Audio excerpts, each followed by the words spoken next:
Ah, ce que je suis content de vous retrouver aujourd'hui, en ce 20 décembre. Ça y est, là c'est la dernière ligne droite, hein, le top 5 de mes lectures les plus marquantes de cette année 2023. Vous êtes dans un nouvel épisode de Comics Expresso, le temps d'un petit espresso. On ouvre une case de notre calendrier de l'avant le 20 décembre, du coup sur un comics qui m'aura marqué, subjugué, voilà, qui va être continué l'année prochaine, puisque spoiler, c'est un tome 1. Mais avant de rentrer en détail sur le bouquin en question, peut-être certains l'auront déjà deviné, petite annonce. Je vous ai dit que j'allais faire une petite pause après le 24 décembre, hein. Donc grosso modo pendant 1 ou 2 semaines, le temps de préparer la rentrée. On va récupérer notre format qu'on a fait toute la deuxième moitié de l'année, avec les questions de votre part et une critique ensuite d'un bouquin.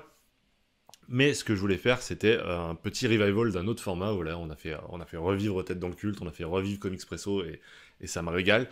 Mais il y a un tout petit format qui a pas duré longtemps sur la chaîne et qu'on peut facilement intégrer à nos vidéos l'année prochaine. C'est la pâle roulette. Rappelez-vous, donc cette roulette avec tous les bouquins de ma pile à lire.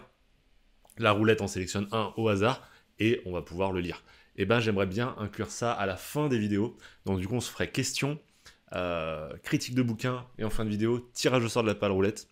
Et ensuite, bah voilà, comme ça vous savez de quel bouquin on va parler la fois d'après. Ça peut être hyper intéressant, j'espère que ça vous plaira. En tout cas, dites-moi ce que vous en pensez, cette histoire de la pâle roulette. Est-ce que vous connaissez déjà ce format? Est-ce que vous étiez déjà là? Je pense que vous étiez pas très nombreux, mais voilà, dites-moi si ça vous intéresse. En tout cas, aujourd'hui, le temps d'un petit espresso, moi je vais vous parler d'un bouquin, je vous en ai déjà parlé il y a pas longtemps, puisque il fait partie de cette semaine des tomes 1 qu'on s'est fait en novembre. Et c'est Sandman de Neil Gaiman, évidemment qu'il est dans ce top 5. On pouvait pas en faire autrement, et pourtant il est que cinquième. Certains vont s'offusquer de ça, j'en suis sûr. Alors, vous connaissez le concept maintenant de ce calendrier de l'avant, c'est plus revenir sur qu'est-ce qui m'a marqué réellement sur le bouquin que plutôt en refaire une critique poussée. C'est pas du tout l'idée, surtout que la vidéo date d'il y a un mois et qu'en plus je pense que beaucoup l'ont déjà fait des critiques sur Sandman, beaucoup l'ont déjà lu de votre côté, donc ce serait pas très intéressant. Je vais évidemment revenir sur ce qui m'a plu, mais surtout sur ce qui m'a marqué. J'ai lu que le tome 1 encore, j'ai pas poussé plus loin pour l'instant, mais ça va clairement être un des enjeux en 2024. Mais ça, on se fera un petit live pour revenir sur les petits enjeux de 2024 pour la chaîne et pour le lecteur que je suis, mais je laisse ça de côté. L'histoire de Sandman, de ce tome 1 en tout cas, on va suivre donc le personnage de Rêve qui va être capturé lors d'un rituel de magie alors que le mage essayait de capturer la mort pour empêcher les gens de mourir, tout simplement.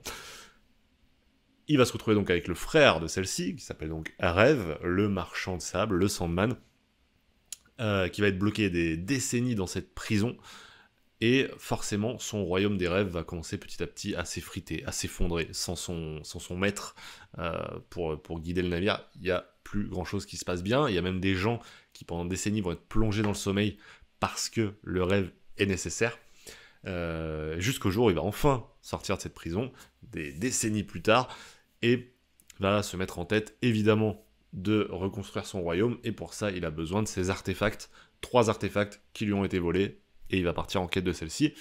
Peut-être que l'histoire, même si vous n'avez pas lu Sandman, vous la connaissez via la série Netflix qui est sortie cette année, que je vous conseille dans tous les cas si vous voulez pas voilà, vraiment plonger dans le bouquin. Je trouve que c'est plutôt une bonne série, en l'occurrence, même si ça n'a pas tous les avantages toutes les qualités du Sandman de Neil Gaiman. La première chose, c'est que j'avais très peur de lire ce bouquin, rappelez-vous, parce que les œuvres aussi cultes que ça, elles se comptent sur les doigts d'une main, vraiment. Moi, je le mets, tu vois, t'as Watchmen tout en haut en termes de vraiment cultissime, et ensuite je mets Sandman direct, quoi. Tellement entendu parler de cette œuvre, et tellement peur de ne pas aimer. Alors, pas peur des retours des gens, mais peur pour moi de ne pas apprécier, ça m'aurait fait vraiment chier, parce que c'est une œuvre que je voulais aimer. Donc déjà, t'as ce truc-là je partais vraiment avec l'envie d'apprécier l'œuvre. Et en fait, très vite, j'ai compris que j'étais pas juste en train de lire un comic book comme d'habitude.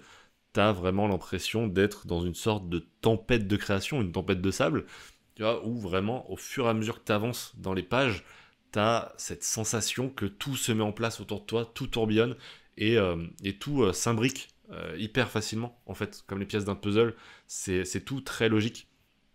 Euh, Moi, il y a cette phrase marquante, puisqu'on va revenir sur les idées marquantes, mais cette phrase marquante de, tu sais, quand le Sandman se retrouve, euh, quand Morphée, donc hein, c'est son prénom, se retrouve dans les enfers. Je vous avais pris cette citation, je vais pas la refaire exactement, mais il se retrouve dans les enfers et Lucifer lui dit qu'il n'a aucun pouvoir ici, Morphée. Ce à quoi il lui répond, mais tu crois vraiment que moi, Rêve, je n'ai aucun pouvoir ici en enfer? Tu crois vraiment que tu pourrais garder ces personnes captives en enfer si elles ne rêvaient pas du paradis? Et là tu fais oh! Voilà comment ça se connecte. Voilà comment un simple voyage aux enfers te fait dire mais oui, évidemment que le rêve c'est lié aux enfers, c'est lié au paradis, c'est lié au cauchemar, etc. C'est juste évident en fait. T'as une sensation d'évidence au fur et à mesure des pages qui n'est pas logique parce que évidemment c'est un énorme travail de narration, une plume absolument poétique, magique, onirique presque je dirais, de Gaiman qui voilà, avec ce genre de phrase, te fait comprendre que l'univers qu'il met en place ici, elle va changer les choses.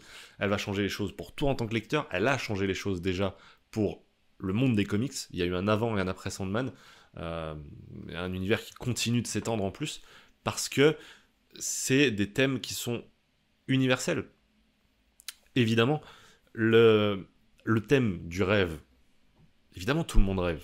Alors moi, ça fait des années que je me rappelle plus de mes rêves et que j'ai pas l'impression de rêver forcément, mais c'est forcément quelque chose qui touche tout le monde. Et puis en fait, toutes les entités comme ça, comme la mort, touchent tout le monde. Et ce passage avec la mort est un passage des plus marquants que j'ai lu cette année. La mort qui notamment vient chercher ce bébé. Euh, je crois que c'est quelque chose qui n'a pas été gardé dans la série parce que c'est vraiment trash forcément.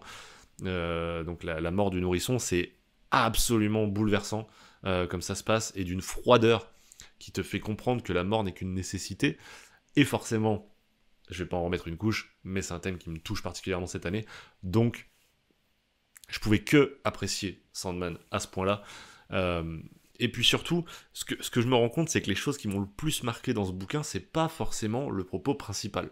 Le propos principal de Rêve et de son royaume, pour l'instant, n'a pas été assez approfondi pour que je m'attache à ça. Donc je me dis qu'il y a encore tout à découvrir. J'ai pas du tout l'impression d'avoir fait le tour de quoi que ce soit. J'ai même pas l'impression d'avoir mis le premier pied sur la marche. J'ai vraiment l'impression juste d'être au pied d'un truc immense, d'en apprécier l'architecture, mais pas encore d'être rentré dedans. Et ça, c'est un pouvoir qui est assez unique, je trouve, dans ce bouquin. J'ai trop envie en 2024 de découvrir Sandman parce que les petites pistes qu'on me laisse croire que ça va être un voyage, une épopée absolument géniale. C'est une invitation à philosopher sur tous ces thèmes-là. C'est un truc que j'adore faire, moi la philo, j'adore ça. Et vraiment, tu rentres là-dedans, tu es invité à mener une réflexion. Voilà. Et à ta table, il y a Neil Gaiman, qui te donne lui aussi sa version des faits. Il te l'impose pas, il te la propose. Et ça, oui, c'est ça que je veux lire. Donc c'est juste absolument génial. Évidemment, c'est que cinquième parce que déjà j'ai pas un recul suffisant sur l'œuvre, c'est la première chose.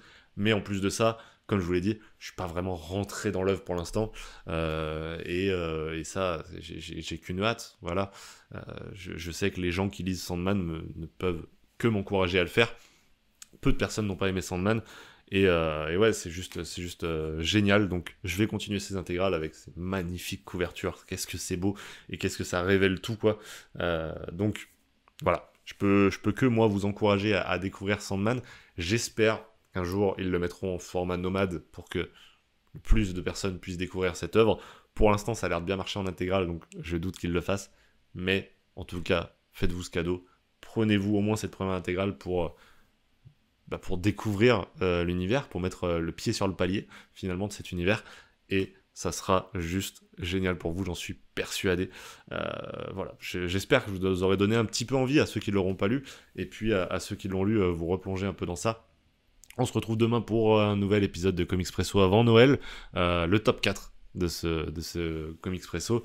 Merci à tous d'avoir été là pour cette nouvelle vidéo, une nouvelle fois. Merci à tous. On se retrouve demain. D'ici là, portez-vous bien, prenez soin de vos proches, et ciao tout le monde.